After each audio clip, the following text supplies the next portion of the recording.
Hello friends, Shashi Agarwal channel के अंदर मैं doctor Shashi Agarwal welcome you all. आज का जो हमारा सब्जेक्ट है वो है बिजनेस लॉ और जो हमारा एक्ट है नेगोशिएबल इंस्ट्रूमेंट एक्ट। देखो इसके अंदर एक बहुत ही इम्पोर्टेंट टॉपिक है क्योंकि एग्जाम थोड़े दिनों में आने वाले हैं। तो यहाँ पे हम लोग रिवाइज कर रहे हैं कि जो जो इम्पोर्टेंट क्वेश्चन जो है एग्जाम के अंदर आ चुके हैं। देखो ये जो डिफरेंस है bill of exchange, cheque and promissory note का बहुत ही इंपॉर्टेंट है। कई बार तीनों में एक ही साथ डिफरेंस पूछा जाता है तो वहां पे स्टूडेंट जो होते हैं कंफ्यूज हो जाते हैं हम क्या लिखें। तो उसी जो कंफ्यूजन को दूर करने के लिए ये वीडियो बनाया गया है कि अगर एक ही क्वेश्चन के अंदर तीनों में डिफरेंस पूछा है तो उसको आपने इस तरह से लिखना है। अगर आपको मेरा ये एफर्ट सही लगता है तो डू लाइक माय वीडियो, इसको शेयर कीजिए, कमेंट कीजिए और मेरे चैनल शशि अग्रवाल को सब्सक्राइब कीजिए। उसी तरह ये जो टॉपिक है हिंदी के अंदर मेरे दूसरे चैनल शशि अग्रवाल इकोनॉमिक्स तथा लॉ क्लासेस के अंदर भी अवेलेबल है, तो आप लोग उस चैनल को भी सब्सक्राइब कर सकते हो। तो ये मेरी ऐप है, एडुसम ऐप है जिसको गूगल प्ले स्टोर से आप लोग डाउनलोड कर सकते हो। ये जो ऐप है commerce, economics and management students को काफी सारा फ्री स्टडी मटेरियल और काफी सारे फ्री मॉक टेस्ट प्रोवाइड करती है। उसी तरह बिजनेस लॉ के स्ट्रक्चर कोर्स भी यहाँ पे अवेलेबल है। तो यहाँ पे हम देखते हैं कि जो बिल ऑफ एक्सचेंज है, चेक है, प्रोमिसरी नोट है, इनके अंदर सिमिलैरिटीज क्या है। देखो यहाँ पे ये जो तीनों है, जैसे बिल ऑफ एक्सचेंज है, चेक है, प्रोमिसरी नोट है, ये तीनों रिटन फॉर्म में होते हैं और ये पर्सन जो उनको बनाता है उसके द्वारा लिखे जाते हैं। क्योंकि बिल ऑफ एक्सचेंज ड्रॉयर के द्वारा लिखा जाता है, ड्रॉयर पे तो ड्रॉयर के द्वारा साइन होता है। चेक जो होता है ड्रॉयर के द्वारा बैंक के ऊपर लिखा जाता है, उसके द्वारा साइन होता है। प्रोमिसरी नोट जिसने पैसे देने होते हैं उसके द्वारा वो लिखा जाता है। तो ये तीनों जो होते हैं साइन होते हैं और तीनों के अंदर क्या होता है कि जो भुगतान होता है वो मनी की फॉर्म में होता है, किसी और रूप में नहीं होता। और ये तीनों जो बिल ऑफ एक्सचेंज है, चेक है, प्रोमिसरी नोट है, ये बिना किसी शर्त के होते हैं, विदाउट एनी कंडीशन। और यहाँ पे जो अमाउंट होता है सर्टन होता है, सर्टन अमाउंट पेबल होता है, वेग अमाउंट पेबल नहीं होता। All three are given only to a certain person या according to the order of a certain person और या बेरर, और किसी को ये पेबल नहीं होते। Now we will understand what is the difference between the bill of exchange, cheque and promissory note. देखो यहाँ पे जो चेक होता है ये हमेशा जो है बैंक के ऊपर लिखा जाता है, जिस बैंक के अंदर हमारा खाता होता है।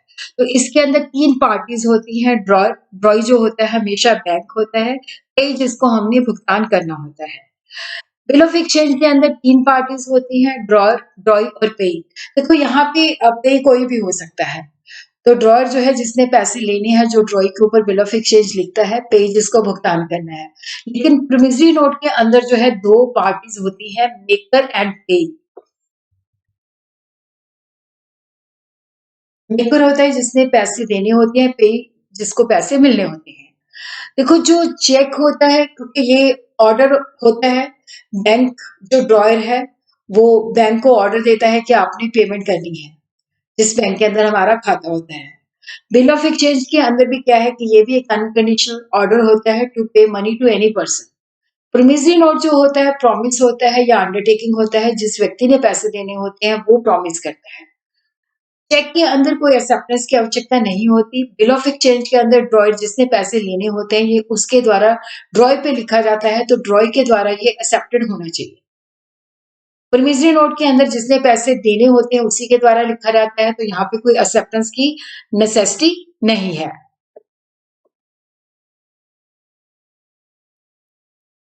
प्रॉमिस और ऑर्डर, देखो चेक जो होता है ऑर्डर है जो बैंक को हम ऑर्डर करते हैं। बिल ऑफ एक्सचेंज भी ऑर्डर होता है।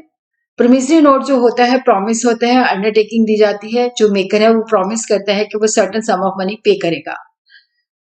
चेक जो होता है it is always payable on demand, लेकिन जो बिल ऑफ एक्सचेंज है साइट पे भी हो सकता है और आफ्टर सम टाइम भी हो सकता है, यूसेंस भी हो सकता है। प्रोमिसरी नोट भी जो है डिमांड पे भी पेबल हो सकता है, यूसेंस भी हो सकता है। चेक के अंदर ग्रेस डे नहीं दिए जाते, बिल ऑफ एक्सचेंज के अंदर 3 डेज दिए जाते हैं, प्रोमिसरी नोट के अंदर भी 3 डेज ग्रेस के दिए जाते हैं। देखो जब चेक डिसऑनर होता है तो उस वक्त नोटिंग या प्रोटेस्टिंग कराने की आवश्यकता नहीं होती। लेकिन बिल ऑफ एक्सचेंज के अंदर अगर इनलैंड है तो उसके अंदर नेसेसरी नहीं होती। लेकिन अगर वो फॉरेन बिल है तो उसके अंदर क्या है कि नोटिंग एंड प्रोटेस्टिंग कराना ज़रूरी होता है। उसी तरह प्रोमिसरी नोट के अंदर भी जो है ज़रूरी नहीं होता। देखो जो चेक होता है जो हमारे देश के अंदर जो पेमेंट्स करनी होती है उसके लिए यूज़ किया जाता है।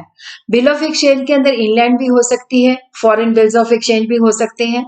लेकिन प्रोमिसरी नोट भी जो होता है जो देश के अंदर इनलैंड पेमेंट्स होती है उसके लिए इसको यूज़ किया जाता है। और उसी तरह ही हम देखते हैं इसी तरह देखो जो चेक होता है इसको हम क्रॉस कर सकते हैं। मे और मे नॉट बी क्रॉस्ड। हम अपनी सेफ्टी के लिए चेक की क्रॉसिंग कर सकते हैं। लेकिन बिल ऑफ एक्सचेंज के अंदर ये मतलब ज़रूरत नहीं होती। प्रोमिसरी नोट के अंदर भी इसकी ज़रूरत नहीं होती। उसी तरह देखो स्टैम्प ड्यूटी जो होती है चेक के अंदर रिक्वायर्ड नहीं होती, बिल ऑफ एक्सचेंज के अंदर होती है, प्रोमिसरी नोट के अंदर भी होती है। अगर मिस्टेक हो जाती है तो उस सिचुएशन के अंदर बैंक उसकी पेमेंट नहीं करता। बट अगर बिल ऑफ एक्सचेंज के अंदर कोई मिस्टेक है और ड्रॉई ने इसको एक्सेप्ट किया है तो उसको मतलब फोर्स किया जा सकता है। उसी तरह जो प्रोमिसरी नोट है इसके अंदर भी अगर मिस्टेक हो जाती है तो मेकर को फोर्स किया जाता है पेमेंट करने के लिए।